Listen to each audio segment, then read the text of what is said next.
વિદ્યાર્થી મિત્રો, આજે આપણે ધોરણ 7માં આવતા શબ્દ સમૂહ માટે એક શબ્દ શીખીશું. તો સૌપ્રથમ શબ્દ સમૂહ માટે એક શબ્દ એટલે શું? જે શબ્દ સમૂહ એકથી વધુ શબ્દોના અર્થને એક જ શબ્દમાં વ્યક્ત કરે તેને શબ્દ સમૂહ માટે એક શબ્દ કહે છે. આપણે તેના ઉદાહરણ જોઈએ. પ્રવેશ માટેનું દ્વાર, પ્રવેશ દ્વાર.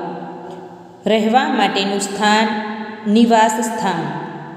જિંદગીનું વૃત્તાંત, જીવન વૃત્તાંત. દેવોનો સંદેશાવાહક, દેવદૂત. કશુંક નવું જાણવાની ઈચ્છા, કુતૂહલ. વિદ્યાર્થી મિત્રો, હવે તમે મને ભગવાન પર જળ રેડવું તે શબ્દ સમૂહ માટેનો એક શબ્દ કોમેન્ટમાં જણાવજો. જો તમારે ધોરણ 7માં આવતા 50થી વધારે શબ્દ સમૂહ માટે એક શબ્દની PDF જોઈતી હોય તો સ્ક્રીન પર આપેલા નંબર પર કોન્ટેક્ટ કરો. Thank you.